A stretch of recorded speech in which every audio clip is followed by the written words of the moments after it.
Boa noite, que a graça de Jesus esteja com o seu coração. Que bom que você está aí, que bom que nós estamos aqui para mais um tempo que eu tenho certeza o Senhor há de falar a nossa vida ainda mais através da palavra.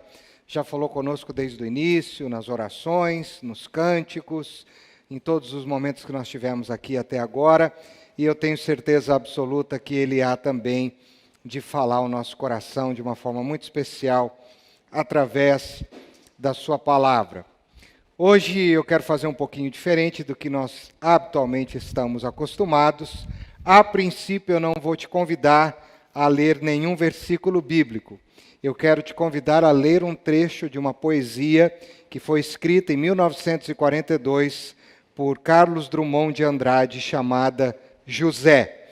E eu compilei alguns trechos dessa poesia que vai ser projetada e eu gostaria que você prestasse atenção comigo. Diz assim: E agora, José, a festa acabou, a luz apagou, o povo sumiu, a noite esfriou. E agora, José, e agora você está sem mulher, está sem discurso, está sem carinho, a noite esfriou, o dia não veio, o bonde não veio, o riso não veio a utopia, e tudo acabou, e tudo fugiu, e tudo mofou.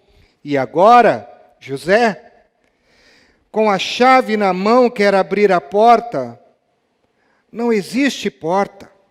Quer morrer no mar, mas o mar secou. Quer ir para Minas, Minas não há mais. José, e agora? Se você gritasse, se você gemesse, se você dormisse, se você cansasse, se você morresse, mas você não morre. E agora eu quero ler um trecho da Bíblia com você, que está no livro do profeta Abacuque. Tenha fé, está na Bíblia, profeta Abacuque, no Antigo Testamento, no capítulo 1. Dos versículos 2 a 4. Livro do profeta Abacuque, capítulo 1, versículo 2, dos versículos 2 ao versículo de número 4. Diz assim, Abacuque falando: Até quando, Senhor, clamarei por socorro sem que tu ouças? Até quando gritarei a ti violência sem que tragas salvação? Por que me fazes ver a injustiça e contemplar a maldade? A destruição e a violência estão diante de mim, a luta e conflito por todo lado. Por isso a lei se enfraquece e a justiça nunca prevalece. Os ímpios prejudicam os justos e assim a justiça é pervertida. Nós temos dois textos muito distintos diante de nós. Um texto não é bíblico, é de uma origem não bíblica, e um texto é bíblico, que é conhecido de todos nós aqui no livro do profeta Abacuque. De um lado, nós temos o homem poeta. Diga comigo, o homem poeta. O homem poeta é impaciente, é insistente, é sem esperança, que se depara com o acaso e diz: E agora, José?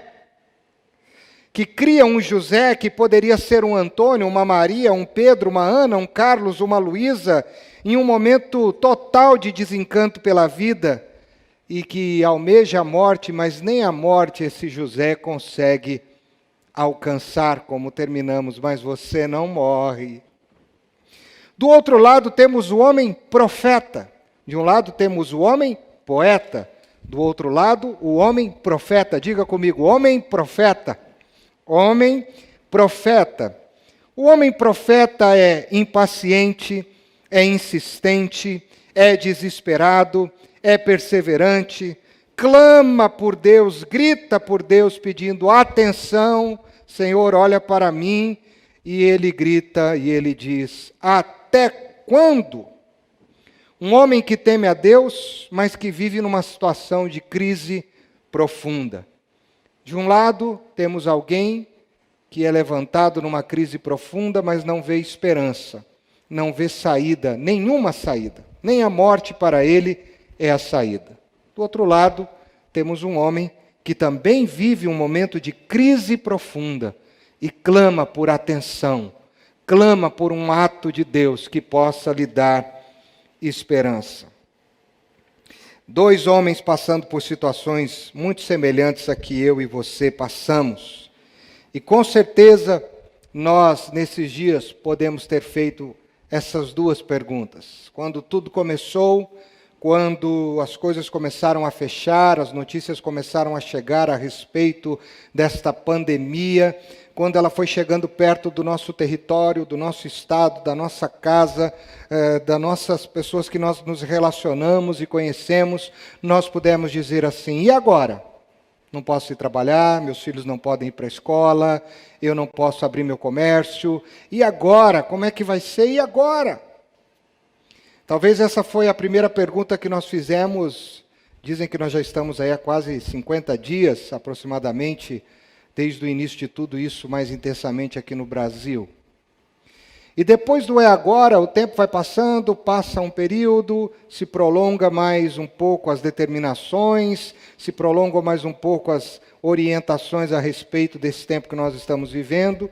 E quem sabe nessa semana, hoje, por exemplo, o Brasil se mobilizou aí em vários lugares, pessoas dizendo que gostariam de voltar às suas atividades profissionais para poder ter a sua renda, o seu trabalho. Muitas pessoas podem estar se perguntando também para Deus: até quando? O e agora foi lá atrás, e o até quando pode ser que está aí diante de nós. E na época de Abacuque, na mente dele, parecia que Deus estava indiferente às terríveis condições que estavam acontecendo em relação ao seu povo.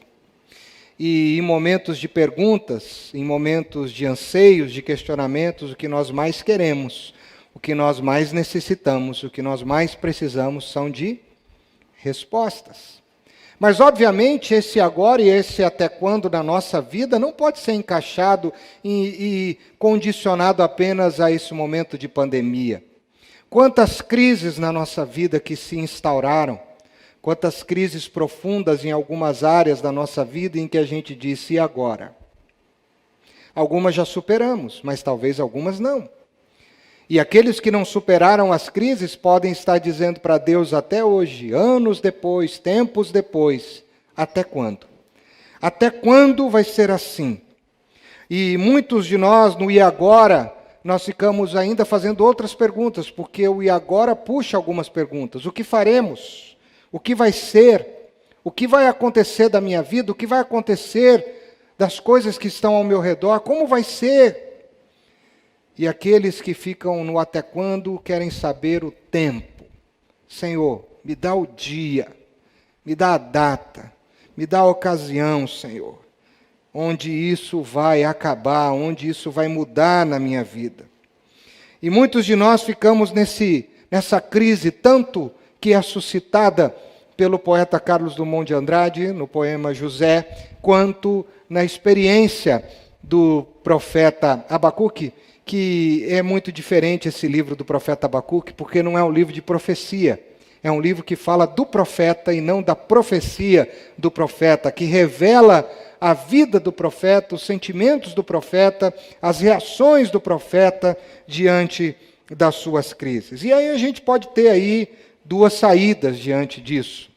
Ou a gente mantém a esperança mesmo diante da situação, que a gente não consiga entender, que a gente não consiga contemplar o desfecho dela, ou a gente mantém a esperança, ou a gente abandona a esperança. Ou a gente se entrega ao desespero, onde a gente se entrega ao fatalismo, onde a gente diz não vale mais a pena, quem sabe não vale mais a pena nem viver. E em dias em que nós estamos falando tanto de morte e perguntas como estas, que se levantam na nossa vida e que se prolongam nas experiências da vida, e quem sabe, você que está me ouvindo, essa pandemia foi só mais um e agora e um até quando seu. Eu não sei. Mas quem sabe você carrega dentro da sua experiência, dentro da sua história, uns e agora e uns até quando? Isso relacionado à sua vida pessoal, sua vida familiar, sua vida sentimental, sua vida profissional, sua vida financeira.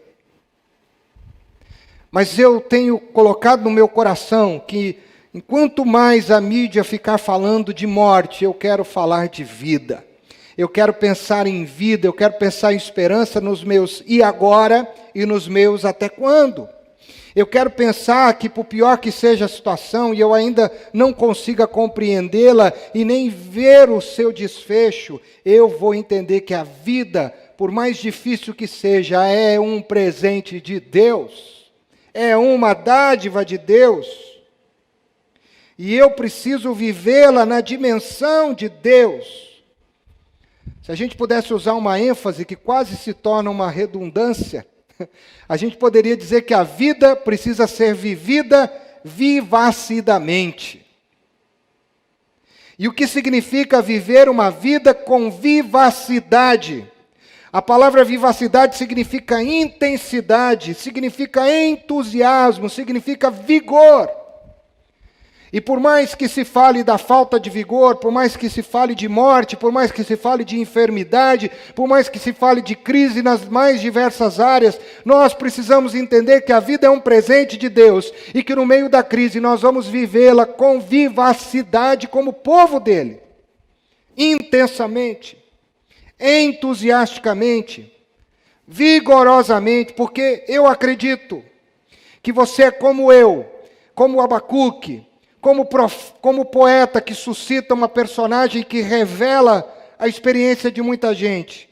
Pode ser que a sua vida esteja sendo drenada pelas suas perguntas. Pode ser que o teu entusiasmo esteja sendo drenado pelas tuas perguntas. Pode ser que as tuas motivações estejam sendo drenadas pelas suas perguntas. E se a vida é um presente de Deus, você está comigo, amém? Vocês que estão aqui estão comigo? Nós precisamos entender que ela tem que ter um sentido, que ela precisa ter um significado, que a gente precisa compreender o significado de Deus para nós. Afinal, Jesus nos resgatou da morte, nós falamos isso na semana passada, celebrando a ressurreição e a Páscoa, para que a gente tenha uma vida abundante. Por isso, é inconcebível para um filho de Deus, mesmo nas crises mais profundas, mesmo diante dos questionamentos mais dolorosos e dramáticos da vida, viver uma vida fora da proposta idealizada por Deus. Ainda que a crise esteja instaurada, a graça já está diante de nós. A esperança já nos está fornecida. E nós precisamos, no tempo de crise, no tempo das perguntas mais difíceis da nossa vida, e em tempos que a gente não consegue ter respostas para elas, nós precisamos resgatar a esperança na vida que Cristo gerou na nossa vida. Glória a Jesus por isso. Muita gente não tem entendido isso nos nossos dias. E muita gente do povo de Deus está perguntando, e agora? E agora? Como é que vai ser? Muita gente está indo, e até quando, Senhor? Até quando essa recessão vai continuar? Até quando eu vou ter que viver nessa situação? Até quando, Senhor? E diante dessas perguntas, nós vamos tendo uma tendência a se abater, a murchar, a deprimir. E eu não sei, porque eu tenho orado por vocês, meus irmãos. Tenho orado pela igreja diariamente. E uma das coisas que eu tenho pedido ao Espírito é que Ele não deixe você se sentir abatido, abatida, desanimado, desesperado. Que você não seja tragado pelos seus questionamentos que te amedrontam. Que você não seja consumido por aquilo que te enfraquece. Mas que, pelo contrário, o Senhor possa falar ao seu coração que a vida de Cristo, ela está disponível na tua crise mais profunda para ser vivida com vivacidade, intensamente, entusiasticamente, vigorosamente. E eu quero falar de vida. Eu quero propor um antídoto contra o pânico, contra a angústia, que muitas vezes está tomando o seu coração, que está te aprisionando a muitas dúvidas. Eu também tenho as minhas dúvidas. Você nem imagina quantas dúvidas eu tenho. Você nem imagina ao decorrer da minha história quantos e agora eu já coloquei diante de Deus. Você não imagina na minha vida quantos até quando eu já coloquei diante de Deus e já chorei. Mas é muito interessante que um livro de profecia, que deveria ser um livro de profecia como os demais livros de profetas, é sobre o profeta que está em angústia, que está em crise no meio de todas as situações que estão ao seu redor. E tem uma lição que a gente precisa aprender sobre o livro do profeta Abacuque. Se você não guardou até nada até agora, se você tiver até uma caneta, anota isso, porque essa é a grande máxima do livro do profeta Abacuque. A fé que triunfa sobre a dúvida. A fé que triunfa sobre a dúvida. E uma das coisas que nós precisamos fazer diante das nossas perguntas, diante dos nossos questionamentos, é entender que existe uma fé no Cristo que precisa triunfar sobre a dúvida que eu e você estamos tendo. Mesmo quando Deus parece inativo, mesmo quando Deus parece distante, mesmo quando Deus parece em silêncio. E se tem uma das coisas mais difíceis que eu tenho que lidar na minha relação com Deus, olha, não é fácil não, viu? Lidar com Deus é difícil, porque eu sou muito humano para lidar com um ser tão maravilhoso, tão supremo como Ele, que tem caminhos muito mais elevados do que os meus. E isso é muito bom, eu fico aleluiado na presença do Senhor, mas tem hora que tem umas crises. E uma das crises que eu tenho na minha relação com Deus é tentar entender o silêncio dele, por exemplo. Ainda mais o Ricardo que gosta de falar, você já reparou, né? Quem gosta de palavras precisa de palavras. E é muito difícil entender o silêncio de Deus. Aquele momento onde a gente ora e parece que Ele não nos ouve. E é exatamente assim que Abacuque está. Você leu comigo aí no início do livro, no capítulo 1, versículo 2, quando ele diz: até quando, Senhor, clamarei eu? Até quando eu gritarei por socorro? E tu não vai me ouvir, sem que tu me ouças.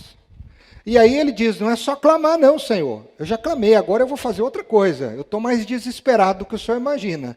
Até quando eu vou gritar? Até quando eu gritarei, Senhor? Violência. E o Senhor não vai fazer absolutamente nada. Até quando eu vou clamar por socorro? Eu tenho certeza absoluta que Abacuque não é o único na história que já passou por isso. Você passa por isso, eu já passei por isso e passo por isso.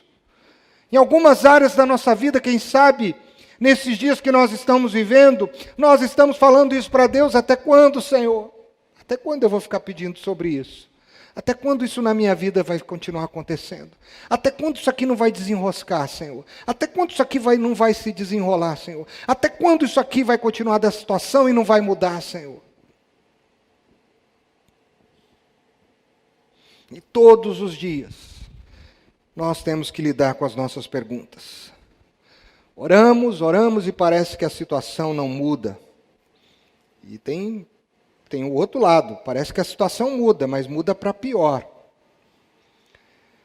E aí o que trouxe esperança, já que a fé triunfa sobre a dúvida, vai uma dica aí da minha experiência com Deus, muito pequena a minha experiência com Deus, mas é que tudo que eu leio na Bíblia, todas as histórias que eu li na Bíblia e tenho lido, me mostram que antes das coisas melhorarem, geralmente elas pioram e pioram muito.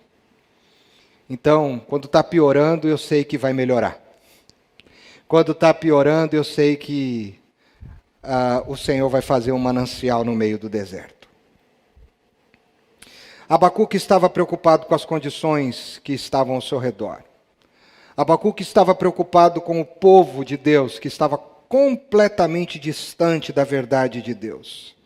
Abacuque começa a ver a imoralidade, Abacuque começa a ver os efeitos colaterais de uma sociedade guiada pelo pecado, e ele, como profeta, ele fala para o povo, ele ora para Deus, mas parece que Deus não está fazendo absolutamente nada. No ambiente de Abacuque tem violência, tem injustiça. E essa justiça está enfraquecida. Tem gente ruim prosperando sobre gente boa mesmo, bona gente, gente boa, justos. E ele começa a gritar, ele está desesperado, e aí Deus responde, né? E aí Deus vai responder para ele no versículo de número 5. Deus diz assim para ele: olhem as nações, contemplem-nas, fiquem atônitos e pasmem, pois nos seus dias farei algo em que não creiam se a vocês fosse contado. E eu me aproprio dessa palavra no meio dessa pandemia. Eu me aproprio dessa palavra no meio dessa crise econômica, política, social, moral, espiritual que o mundo está vivendo, que nós estamos vivendo, porque nós estamos no mundo e nós somos tão pecadores como qualquer pessoa que está no mundo. E eu creio absolutamente que Deus está fazendo algo nesses dias, que quando nos for contado, nós vamos ter que pedir para alguém fazer assim: me belisca aí para ver se é verdade, me belisca aí para ver se é exatamente isso. E é muito interessante, porque no caso de Abacuque, Deus está fazendo algo que Abacuque não consegue entender. Deus está trazendo os piores inimigos, as pessoas mais cruéis da sua época, para ser instrumento de justiça de Deus no meio do povo. Ou seja, Deus está trazendo uma grande atrocidade, um grande mal, para didatizar o seu povo. Deus traz a maldade para chamar o seu povo para a justiça. Um povo que conhecia a justiça, mas que abandonou. Isso me veio ao coração hoje também. Será que Deus, e eu não posso afirmar, mas eu posso fazer também mais uma pergunta, Deus não está permitindo que tudo que nós estejamos vivendo não seja como os babilônios nos invadindo, nos sitiando, e sendo instrumento de justiça de Deus na nossa vida, para a gente ser mais ético, para a gente ser mais justo, para a gente ser mais comprometido com Deus, para a gente parar de ser crente de fachada. Quase que eu solto aqui uma, hein? Oh, Jesus amado, o Espírito me segurou, mas você entendeu. Crente sem vergonha. Crente que fala e não vive o que fala. Será que nesse tempo que Deus está trabalhando a nossa vida, será que nós não estamos sendo purificados por um novo de Deus? E Deus está usando o mal, como Ele usou também na vida do povo na época de Abacuque, para ser instrumento de justiça. E como o povo está mais crente, né? Ontem eu estava assistindo uma transmissão que foi a nível mundial. Muitos artistas, músicos, eu gosto de música, né? Muitas personalidades, o mundo inteiro, várias religiões. Tinha um pastor que eu gosto bastante, chamado T.D. Jakes, que falou algumas coisas muito interessantes. Mas uma coisa me chamou a atenção, no meio dos artistas, no meio das pessoas que estavam conduzindo aquele trabalho ontem. Ao final das frases, e alguns no meio das frases, eles sempre apelaram a Deus. E eles sempre diziam assim: Deus abençoe, que Deus cuide da gente, que Deus nos ajude. É em momentos de crises profundas que nós temos que nos voltar para Deus. Só que Abacuque não entende, e Abacuque diz assim: como assim?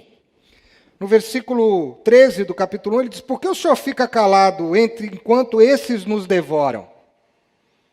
Por que o Senhor fica aí calado enquanto eles nos engolem? Ele vai dizer mais, olha como ele está se sentindo. Ele está se sentindo assim: nós somos como peixes nos anzóis deles. Nós somos como peixes nas suas redes.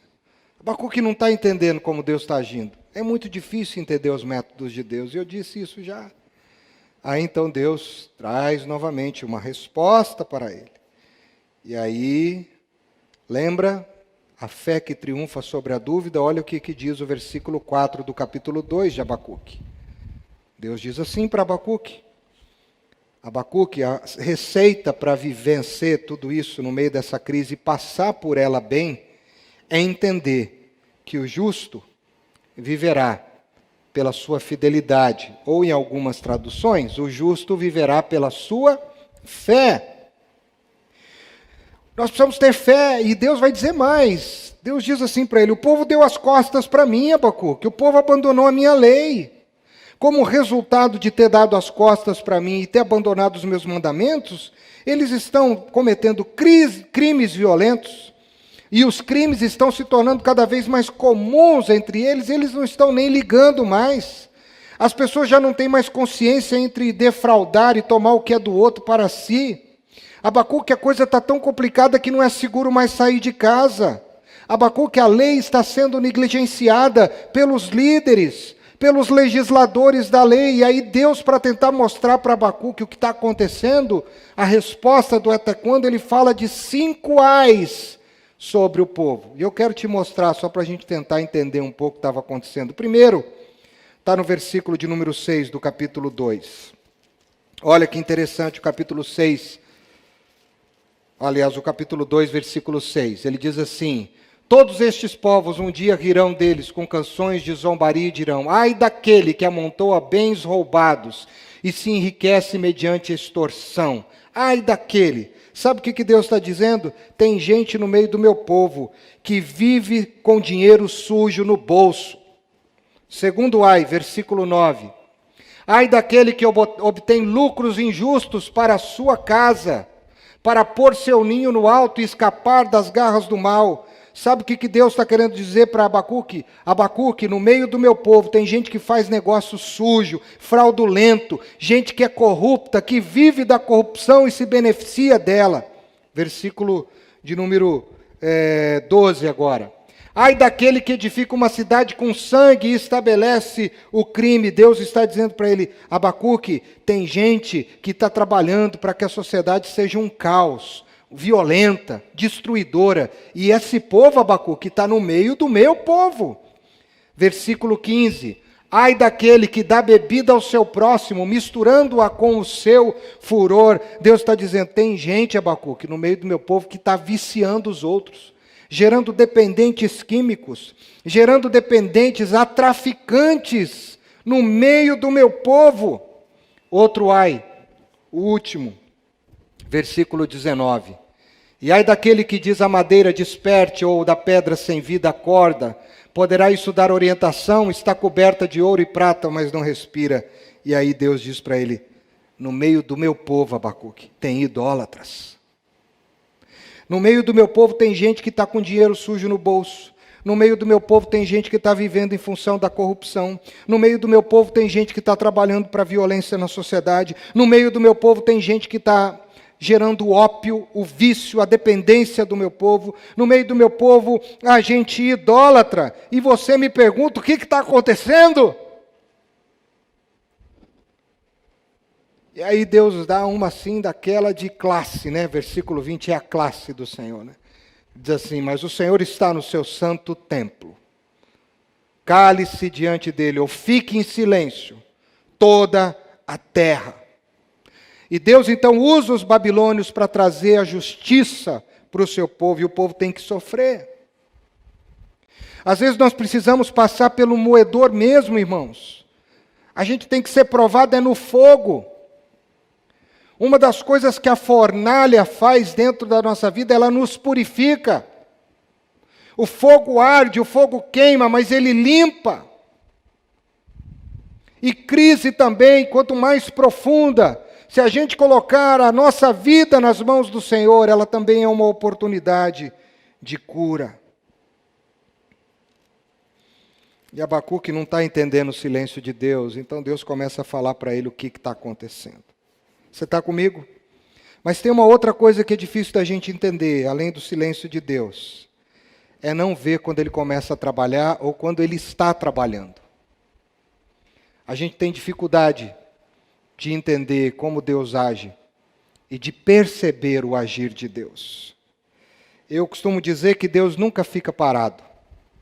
Deus está sempre em ação. Ele está sempre fazendo alguma coisa. Só que o nosso pecado cega o nosso entendimento para o agir de Deus. O nosso pecado cega o nosso entendimento para o agir de Deus. E Abacuque, como qualquer ser humano, também era pecador. e no pecado da incredulidade, no pecado de querer julgar a Deus e dizer: o Senhor não está fazendo absolutamente nada, pode ser que os seus olhos ficaram cegos para o mover de Deus. Por isso Deus diz lá na frente, quando te contarem o que está acontecendo, você vai falar: meu Deus do céu, não acredito, como eu não fui ver. Deus disse a um profeta problemático: eu estou trabalhando, cara. E eu fiz a mesma leitura no meio do povo de Deus, nos nossos dias. Meus irmãos, minhas irmãs, como Deus tem me cobrado. E tudo que eu estou te falando aqui são cobranças que eu estou fazendo a mim mesmo. Sim, há no meio do povo de Deus muita gente imoral. Sim, há no meio do povo de Deus muita gente que procura violência, quando fala mal de um, quando fala mal do outro, quando trama uma coisa, quando trama outra, querendo gerar divisão, querendo gerar isso ou aquilo. Há sim gente no meio do povo de Deus que quer construir uma sociedade cada vez mais violenta. Há sim no meio do povo de Deus idolatria. E muitos não sabem, mas o nosso tótem é a nossa religião, é a nossa espiritualidade. E às vezes a gente quer fazer da nossa santidade o nosso tótem. E a gente é idólatra da nossa própria espiritualidade. E Deus então está dizendo: eu estou trabalhando, mas vocês não estão vendo. E de repente Deus precisou mexer as águas, mover os mares, mover os continentes, mover os ares, para acordar o seu povo e trazer o seu povo de volta para a justiça. E eu tenho orado por uma nova igreja. Eu não posso ser mais o mesmo. Eu tenho orado por um novo tempo na nossa vida, para compreender esses pensamentos lindos, maravilhosos que Deus está pensando no meio de tudo que nós estamos vivendo. Eu quero sim, pela fé, vencer as dúvidas, os meus e agora e os meus até quando. Eu quero tomar posse de Isaías capítulo 55, versículo 8, quando o Senhor diz que os caminhos dele são mais elevados do que os meus caminhos, os pensamentos dele não são os meus pensamentos.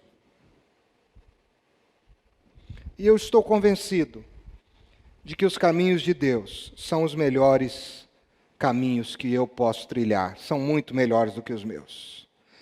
Os caminhos de Deus são mais sábios do que o meu.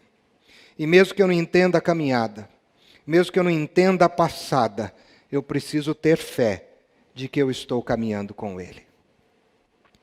E não é agora da minha vida e não é até quando da minha vida que eu vou sendo testado e redirecionado para uma caminhada onde eu esteja mais sensível ao agir do Deus. Eu sinto que nós estávamos muito insensíveis às vezes para o mover de Deus na nossa vida. Como eu te disse no início dessa palavra, isso tem a ver comigo. Muito habituados com as coisas de Deus, muito habituados com as coisas da igreja, muito habituados com as coisas da religião.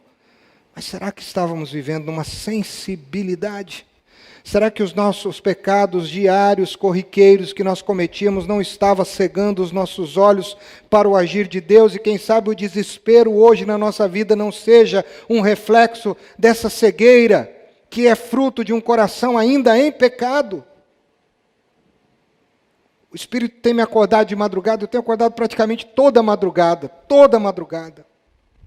E a coisa, quando eu acordo, eu já sei, já começa a clamar por misericórdia, começa a querer purificar o teu coração, começa a querer mudar o teu ser, Ricardo, muda a tua essência, não pede nada, Ricardo, não ora pela tua esposa, não ora pelos teus filhos, não ora pelo teu ministério, ora pelo teu ser, porque eu me interesso por um ser transformado para eu mover.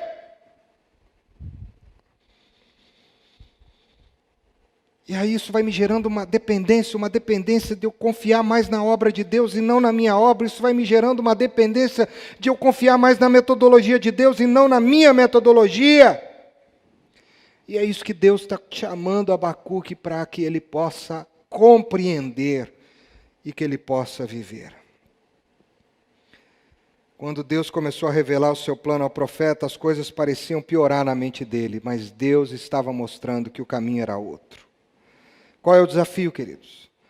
A vida em Cristo está acima de qualquer situação da nossa vida. Quer seja ela boa, quer seja ela ruim. O e agora e o até quando, eles são superados pelo não temas. E eu aprendo que o agora que você está perguntando e o até quando que você está perguntando, há uma resposta do céu para o seu coração agora. Não temas. Apocalipse capítulo 2, versículo 10. O Senhor usa de uma forma profética, linda, maravilhosa, para nos responder, quem sabe, nos dias de hoje. Não tenha medo do que você está prestes a sofrer. Nós já sofremos muito. Nós estamos sofrendo, há pessoas que estão sofrendo bem mais do que a gente. As que estão nos hospitais, as que perderam seus entes queridos, as pessoas que não são só estão relacionados com problemas a essa doença, mas há outros tipos de problemas que geram sofrimento, muito sofrimento. Mas há uma palavra do Cordeiro para nós. Não tenham medo do que vocês estão prestes a sofrer. E aí o mais bonito tem tudo a ver com Abacuque 2,4, é o final desse versículo, onde a fé novamente é conclamada no tempo da crise, onde a fé é conclamada no tempo da dificuldade. E aí o texto diz, seja fiel até a morte, e eu lhe darei a coroa da vida. Essa vida abundante, essa vida maravilhosa que Jesus nos deu, precisa ser vivida vivazmente ou vivacidamente no meio da crise. O texto aqui diz, e é o que nós estamos vivendo, o diabo está trabalhando para que os crentes tenham uma vida medíocre. E na mediocridade a gente perde a qualidade espiritual, a gente perde a comunhão, a gente perde a intimidade, a gente perde a paixão. E eu não estou mais disposto a ser um crente medíocre, a ter uma vida espiritual medíocre, a perder meu tempo mais com bobagem. Em dias em que a morte está sendo contabilizada, em dias que a gente está percebendo que as pessoas que estão ao nosso redor estão morrendo, os dias que a gente tem clareza do que se cantou há pouco aqui, que ele virá num piscar de olhar, que o rei está voltando. Nós temos que parar com essas bobagens e não viver a mediocridade na crise, mas viver a vida abundante na crise. Muitos de nós estamos dentro de casa dizendo, ai meu Deus, aí agora, estamos deprimidos, angustiados, vivendo uma vida medíocre. Deus está te chamando para viver uma vida pela fé no Cordeiro. Em tempos de isolamento, nós temos uma tendência de nos sentir menos, de deprimir-nos. Mas a palavra é que a gente pode virar o jogo no meio dessa pandemia. A gente pode mudar esse jogo. A gente pode usar todas essas dificuldades que a gente está passando. A gente pode usar todas essas dúvidas que nós estamos tendo para a gente se fortalecer ainda mais. Amém? Tem um autor que eu gosto bastante, chamado Henry Nouwen. E ele escreveu um livro formidável, que se chama Crescer, os 3 movimentos da vida espiritual. E ele fala sobre isolamento, ele fala bastante sobre isolamento nesse livro, porque é um livro sobre espiritualidade, sobre devoção, sobre intimidade com Deus. E ele diz que o primeiro movimento que a gente precisa fazer é o movimento do isolamento à solidão. E ele relaciona essa solidão a um lugar onde Deus quer você só para Ele. Sozinho. Só você e Ele, sem barulho, sem interferência. Sem ruídos, sem chiados. E aí ele vai dizer algo formidável. Ele vai dizer assim, para viver uma vida espiritual, primeiro devemos ter a coragem de entrar no deserto de nosso isolamento e transformá-lo por meio de esforços sutis e persistentes em um jardim de solidão. Isso exige não só coragem, mas também uma sólida fé. Ele diz que no jardim da solidão a gente pode florescer para Deus. No isolamento. E é no deserto do isolamento, nesse mundo desconhecido, nesse mundo que a gente não conhece, nesse mundo que a gente não entende, nesse mundo onde a gente faz as nossas perguntas, que nós precisamos conectar a nossa fé em Deus às nossas crises mais profundas. Você está me entendendo? É conectar a minha fé em Deus nas minhas crises mais profundas. é no deserto. O deserto é lugar de isolamento. Jesus ia muito ao deserto. Jesus tinha tempos com Deus do deserto. E antes de Jesus se entregar na cruz, ele foi ao deserto e ali ele jejuou, ali ele orou, ali ele foi testado, ali ele foi provado, ali ele passou necessidade. Mas tem uma coisa, no teste ele foi sustentado. Na prova ele saiu vitorioso. Mas ele estava na solidão do deserto. Noé ainda vai dizer que, ainda que o isolamento e a hostilidade sejam mais compreensíveis à luz de nossas experiências cotidianas do que a consciência da qualidade ilusória de tantas de nossas lutas, somente através do esforço contínuo para desmascarar as ilusões da nossa existência é que nós vamos ver uma verdadeira vida espiritual nascer no deserto. Isso tem uma coisa que Deus tem feito, se você não entendeu o que eu disse, eu vou traduzir, é que no meu deserto de solidão, Deus está me livrando das minhas ilusões existenciais.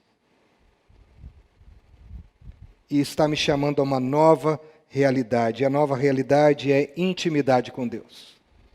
E já não é de hoje. E nós temos falado muito isso aqui, estamos numa campanha de jejum e oração, estamos acabando aí daqui uns dias, sobre intimidade com Deus. Noé disse uma frase que para mim mexeu bastante. Ele disse assim: uma vida espiritual sem prece é como o evangelho sem Cristo. Uma vida espiritual sem prece, sem oração, sem devoção é como um evangelho sem Cristo. Deus está nos purificando. Ele está mudando a nossa prece. Ele está trabalhando o nosso coração, usando toda essa dificuldade, como ele usou os babilônios no tempo de Abacuque, para nos chamar à intimidade, para nos chamar a uma mudança, a um resgate das nossas ilusões existenciais. Deus está nos chamando para a mudança. E foi exatamente isso que Abacuque tinha que entender. Precisou entender e entendeu. Eu preciso crescer em fé na minha crise. Eu preciso me libertar das minhas ilusões. Eu preciso entender que o justo vive não de respostas, mas de fé. O justo vive não de circunstâncias, mas de fé. O justo não vive de contabilidades, de dados positivos ou negativos. O justo vive de fé. E aí ele começa a entender, e aí ele começa a se entregar, e Deus começa a trabalhar na vida dele. Quando nós vivemos pela fé, a vida abundante de Cristo faz com que o até quando e o agora seja tragado pelo vivo pela fé. Ao invés de eu continuar perguntando, eu vou mudar agora, e eu estou concluindo dizendo assim: farei afirmações e não mais questionamentos. E as afirmações que eu farei é que eu vivo pela fé. Como foi cantado aqui, acima do medo, acima da dor, acima das aflições, eu vivo pela fé. Eu não vivo atrás de respostas, eu vivo pela fé. Eu vivo buscando o colo do Pai. Eu vivo buscando a presença do Pai, muito mais do que as palavras do Pai. Eu vivo não por resultados promissores na minha caminhada, eu vivo para estar perto, andando, caminhando na minha jornada com esse meu Pai maravilhoso. Eu vivo para desfrutar da presença dEle. Eu vivo para poder conhecer mais sobre Ele. Eu vivo para ser transformado mais na sua presença, à imagem do Filho dEle. E aí o coração de Abacuque foi se acalmando. E ele foi entendendo o que Deus estava fazendo na vida dele.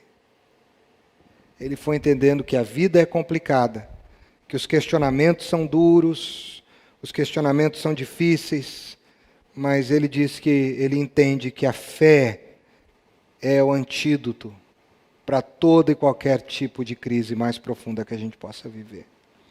Eu sei que isso pode parecer uma coisa muito comum, mas não é. Eu estou falando de fé numa dimensão que eu acho que eu nunca falei com você. É uma fé de verdade, genuína. É uma fé nessa situação aí que você acha que não vai mudar. É uma fé diante dessa luta, dessa crise, dessa dor, dessa lágrima que você traz há anos. É uma fé que se levanta na sua vida, nos teus gemidos mais angustiantes e nos teus gritos mais desesperados. É uma fé que vai te fazer viver uma vida como Cristo quer que você viva na sua crise. E esses até quando, e esses até agora, e agora, vão sendo transformados. Esse amor vai mostrando para nós que Deus é presente em todo e qualquer lugar. Eu gosto muito da Madame Jeanne Guyon, sempre a cito, porque o dia que conheci os seus escritos, fiquei fascinado. Uma mulher que viveu na França, no século XVI, uma piedosa. E a Madame Jeanne Guyon faz uma comparação muito interessante sobre Jesus nos dois montes. Jesus no Monte do Calvário, que foi o monte da crucificação, e Jesus no Monte Tabor, que foi o monte da transfiguração. E uma das coisas que ela fala nesse livro é que o amor de Deus estará com você, como esteve com Cristo, tanto no Calvário quanto no Tabor. Tanto na hora da exaltação quanto na hora da dificuldade. Deus estará com você. O Senhor amou Jesus no Tabor, mas o Senhor também amou Jesus no Calvário. A glória de Deus estava no Monte da Transfiguração, mas a glória de Deus também estava na cruz. E para mim a maior demonstração de amor de Deus por nós não foi no Tabor, foi no Calvário. Foi na crise, foi no sofrimento, foi na angústia que Deus revelou o seu grande amor por cada um de nós. Quem sabe é essa experiência que o Senhor está querendo te dar. Quem sabe o seu Calvário aí é persistente. Ele já é prolongado em algumas áreas da tua vida. E quando você olha para frente, você diz, até quando? E agora? Como é que vai ser? Eu não vou conseguir mais? Não vou conseguir construir um novo sonho, uma nova realidade? Eu não vou conseguir ter isso? Como é que vai ser? E enquanto você fica aí nessas perguntas, querendo respostas de Deus, e não entendendo o agir de Deus, você fica cego para o mover dele. Deus diz para você, não quero te dar resposta. Não me busque por respostas. Me busque para viver na minha presença. Me busque para se aconchegar no meu colo. Se tem um abraço que você pode receber, meu irmão, minha irmã, nesses dias, nós não podemos abraçar, né? Só os de casa. É o abraço de Jesus. Dizendo para você, jogue fora as suas dúvidas e os seus medos, porque a resposta não está nos meus lábios, a resposta está na minha presença. Nós precisamos entender que Deus tem o final de tudo isso. E eu não sei qual é o final de tudo isso. Acredito que ninguém saiba, por mais que queiram dizer, eu não sei. Mas uma coisa eu sei. Se vivermos pela fé, ainda que as coisas fiquem complicadas ao máximo, nós sim poderemos dizer que nós estamos seguros. Não porque ficamos em casa, porque essa frase já está saturada, fique em casa, mas é porque a gente ficou onde a gente nunca deveria ter saído, aos pés de Jesus.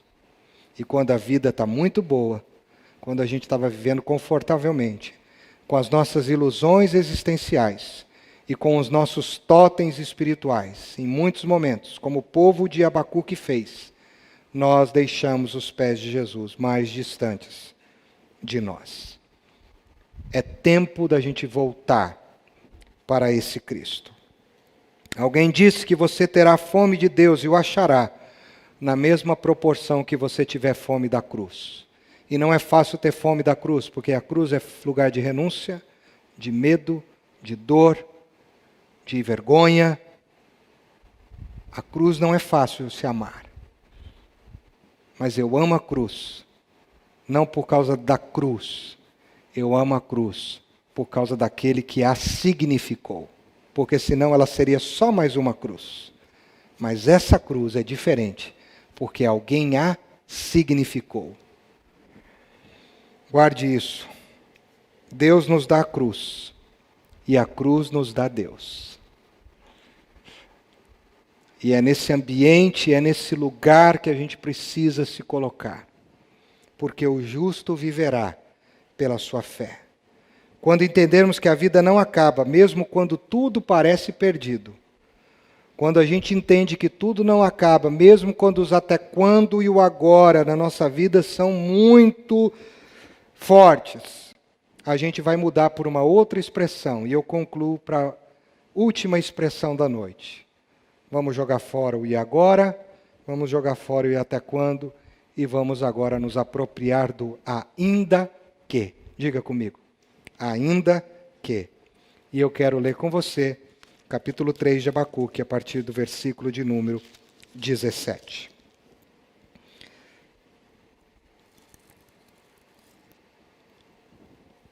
Diz assim. Dá para a gente colocar a revista aí atualizada? Eu sei que está aí na NVI que eu sempre peço. Aí, muito obrigado. Olha que lindo. Ainda que a figueira não floresça, nem haja fruto na vide, o produto da oliveira minta, e os campos não produzam mantimento, as ovelhas sejam arrebatadas do aprisco, e nos currais não haja gado, pode continuar. Todavia, eu me alegrarei no Senhor, e exulto no Deus da minha salvação. Ainda que a pandemia piore, ainda que a crise econômica, ainda que as coisas não mudem ou mudem para pior, ainda que as coisas sejam incompreensíveis, ainda que eu não consiga conceber na minha mente limitada os métodos de Deus e o agir de Deus, ainda que, todavia, eu me alegrarei e exultarei no Deus da minha salvação. Sabe por quê? Porque eu aprendi que o justo vive pela sua fé. Meu irmão, não viva pelos seus questionamentos. Isso está te deprimindo. Isso está roubando a sua esperança. Isso está te fazendo um cristão medíocre. Viva pela fé, na dimensão que nós falamos aqui nesta noite. Eu quero orar com você e quero pedir que a graça abundante de Jesus esteja sobre a sua vida. Pai, muito obrigado por essa noite, muito obrigado por esta palavra que tanto falou ao meu coração. Nos ajude e me ajude e ajude esta pessoa que está nos ouvindo agora, diante dos questionamentos que a vida nos reserva. Nos nossos e agora, nos nossos e até quando, nos nossos gritos desesperados da alma, porque muitos de nós não estamos gritando com as bocas. Tem gente aqui, eu sinto de orar por isso, Senhor, que nesse momento está gritando por dentro. Está gritando na alma, porque o problema na família foi muito intenso. Quem sabe a família acabou. O problema na saúde é muito difícil. O problema, ó Deus, financeiro é gravíssimo. Ó Deus, a crise espiritual, a crise familiar é muito intensa e tem gente que está gritando, até quando eu vou gritar, Senhor? E o Senhor vai fazer de conta que não está me ouvindo? Eu não sou qualquer um, eu sou um profeta, eu sou um filho teu, eu sou uma filha tua. Abacuque não era qualquer um. Até quando? Mas, ó Deus, pela tua graça, pelo teu amor, pela tua bondade, pela tua fidelidade, Senhor, visita esse coração em desespero, visita esse coração angustiado, e que assim como o Senhor disse a Abacuque, entre agora de fato, entre agora, e que o nosso pecado não segue e não nos ensurdeça para o teu agir, dizendo, meu filho, presta atenção, fulano, fulana, presta atenção, eu realizo obra nesses dias na tua vida, ao redor da tua casa, ao redor da tua família, ao redor da tua história, que quando for contado para você, daqui uns tempos, daqui uns dias, você não vai acreditar. Você vai perceber que eu estava no controle de tudo. Aliás, que eu estou no controle de tudo. Nada foge ao meu agir. Até a mais terrível desgraça que possa vir sobre a tua vida, eu estou no controle. Eu estou agindo. Então entenda, meu filho, minha filha, que o que eu quero que você faça é que você mude o teu estilo de vida. Mude o teu estilo de vida. E em mudando o teu estilo de vida, você entenda que você vai viver é pela fé. A fé no Filho de Deus, que te deu uma vida abundante, que te salvou na cruz da vergonha e que te deu uma nova esperança. Ó Deus, que as nossas perguntas nesta noite sejam transformadas por esta declaração de fé tão linda de Abacuque, ainda que a figueira não floresça, ainda que o produto da oliveira minta, ainda que não haja gado nos currais, todavia eu me alegrarei no meu Deus, no Deus da minha salvação. Eu me alegrarei. E o que é mais lindo, Senhor, ao ler o livro do profeta Abacuque, é esse final desse texto. Ele não está mais gritando, ele não está mais chorando, mas se qualquer pessoa depois quiser pegar a sua Bíblia, você vai ver que ele termina cantando. Esse trecho é um cântico do desespero, do grito ao louvor. Então, ó Deus, leva o teu povo nesses dias, nesse tempo tão difícil que a gente está vivendo, do grito ao louvor, à adoração, à celebração, ao nome que é sobre todo nome, o nome de Jesus. Amém, amém e amém.